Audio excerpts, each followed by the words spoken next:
Knock knock. Dun-dun-dun. Hi, I'm Francesca. I'm a nursing student here at St. Francis.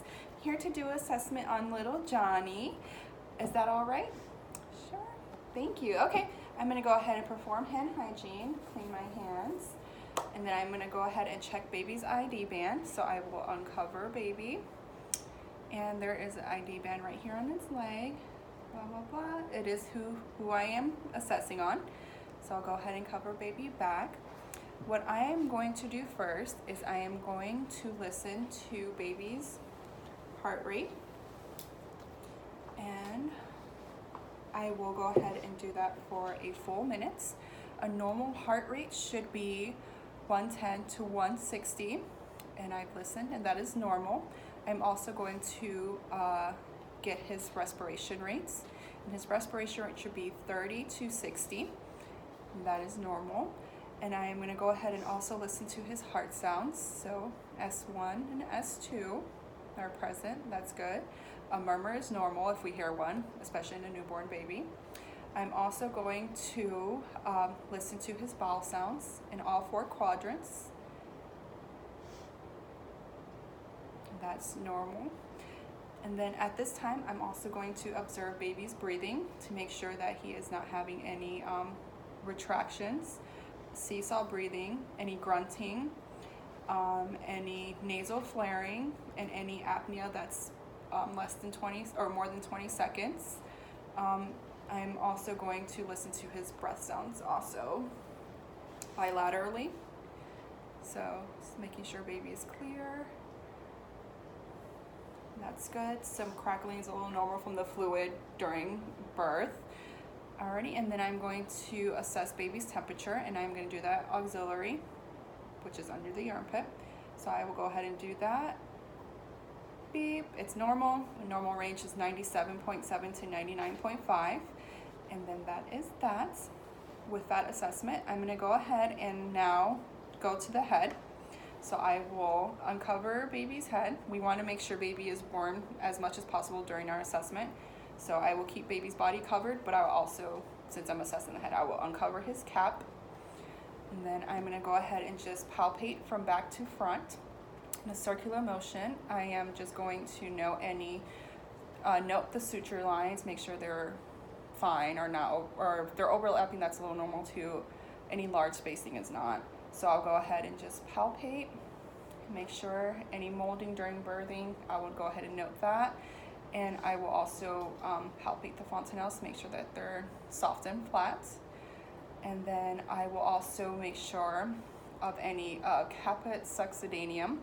Caput succedaneum is just a generalized swelling, and it makes the baby's head squishy, and it will cross over suture lines. So it's just like a generalized swelling, whereas cephalohematoma will be under one suture, or will be in one area, will not cross over suture lines, and that is just like bleeding under the skin. And I will go ahead and note that. I will also inspect any scratching or bruising during birth, and any note of any of those. So now I'm done with the head. I'll go ahead and move down to the face.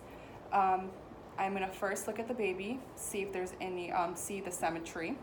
So it should be 1/3. The eye should be 1/3 of the face. The bridge of the nose should be one face, and the other eye should be the other 1/3. And this baby is fine. I am going to go ahead and look at the eyes for any subconjunctival hemorrhages, which would show us like kind of like a bloodshot eye. I will also note any drainage. And then there is no drainage, the baby's fine. And I will go ahead and now look at the folds of the eye for any for that epicanthial fold. If that is present, that indicates either a Down syndrome baby or an Asian baby. This baby is Caucasian and does not have that fold, so it's normal. I will then now look at the pinna, or the pin of the ear and the outer corner of the eye, to make sure that they line up, and they do, so that's normal. A low set would indicate a Down syndrome baby.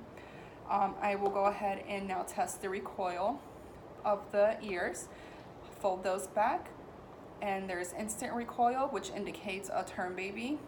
Slow recoil will indicate a preterm baby. Then I'm going to go ahead and go back to the face, and I will test for nasal patency. So I will go ahead and cover one nostril. there's air blowing out through the other. I'll go ahead and do the same with the other. That's normal. Now I'm gonna go ahead and check the mouth. I'm gonna go ahead and don some gloves, and then I'm gonna put my finger around its mouth so the baby can, so I can initiate the rooting reflex. Baby is rooting. I will stick my finger into the mouth then and feel for the hard and soft palate to make sure that there is closure there. And then at the same time, I will note of any sucking the baby is doing. I will take my gloves off, and then that is done for the head. I will go ahead and move on to the neck now. I will go ahead and feel from back to front to see if I feel any masses. There is no masses.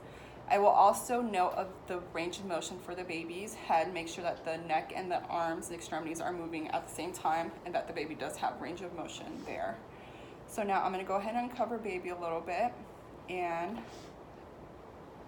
I'm gonna feel for the clavicle outward, inward, and I'm just gonna go ahead and palpate that. Clavicles can break during birthing process, so if there's any signs of that, it would be swelling or limited movement on the extremity of the clavicle where it broke, so, or deformities. I don't feel anything, so baby is fine. Then I'm gonna go ahead and undress baby a little bit more.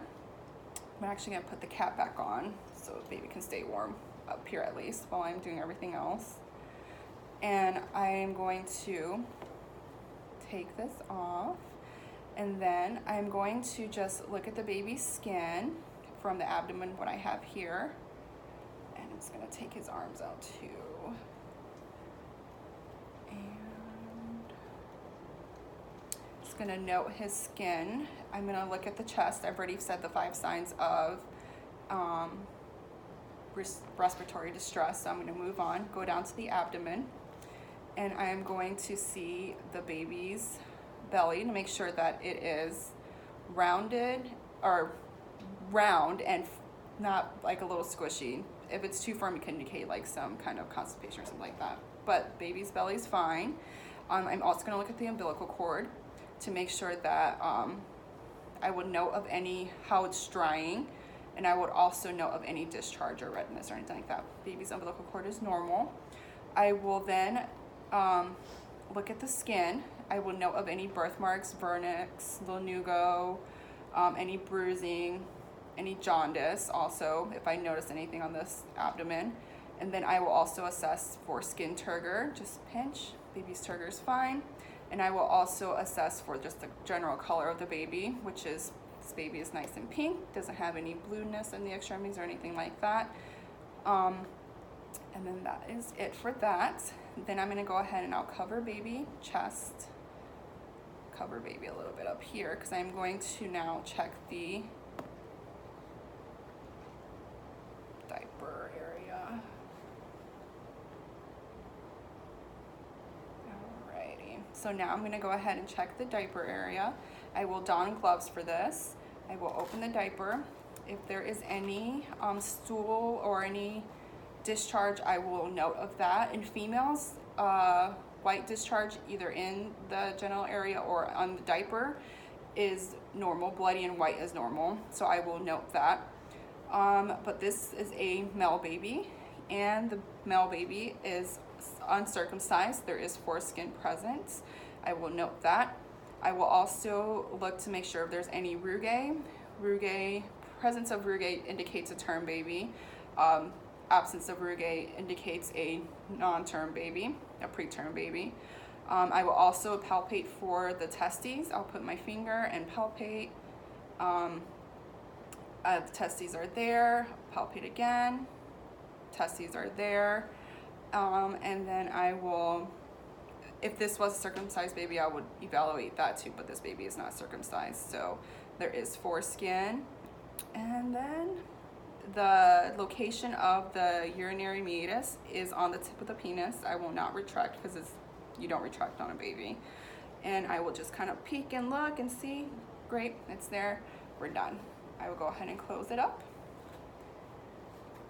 And then I am going to go ahead and move down to the legs. At this time, I will now verbalize the 5 areas of jaundice. So the 5 areas of jaundice would be the forehead, chest, abs, thighs, and then eyes would be the last place where it would be more severe if it was more accelerated. So I would definitely notice it there. This baby does not have any jaundice. Like I said, it's a pink colored baby. So I will go down to the legs, and I'm actually gonna uncover baby completely now because I'm gonna look at the hands and toes, or fingers and toes. The baby has 10 fingers.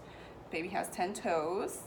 I am also going to do the Babinski reflex on the baby. So I would go ahead and make a C, or kind of like a C. I'll go from the ball of the feet all the way up to the heel to the ball, and the baby's toes should fan out. That indicates the presence of it, which is good. And then I'm also going to test for arm recoil. So I will pull out and baby will retract back. That's good. Instant recoil is good. And then I'm also going to test for the moral. So I will clap, and baby should reflex and create a C with his hands and then go back to his normal state. I am now going to turn baby over, and I'm going to see his spine. I'm going to note the curvature of the spine, which is normal.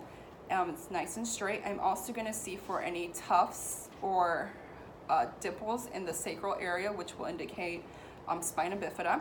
This baby does not have that, so that is normal.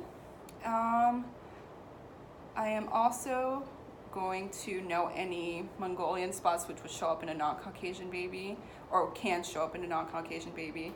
I will also note any bruising, any scratches, any rashes, that erytheum toxemia, that newborn rash that babies have. I'm going to turn baby back, and I'm just going to look at the baby's feet and see if there's any creases. 2/3 of the creases, or this baby has 2/3 of his sole creased, and then which will indicate a term baby. And then his hands also have more than one crease. A single crease will indicate a Down syndrome baby. And then I think that is all. I am going to cover baby, and I'm going to ask mom when was the last time baby fed, when was the last time baby voided or stooled, and I'm going to also, hold on, I know what I'm saying. I'm also going to ask mom if there's anything she needs. Baby's emotional disposition was great. Baby was crying a little bit, but calmed down afterwards. And that is it. That is the end of my session.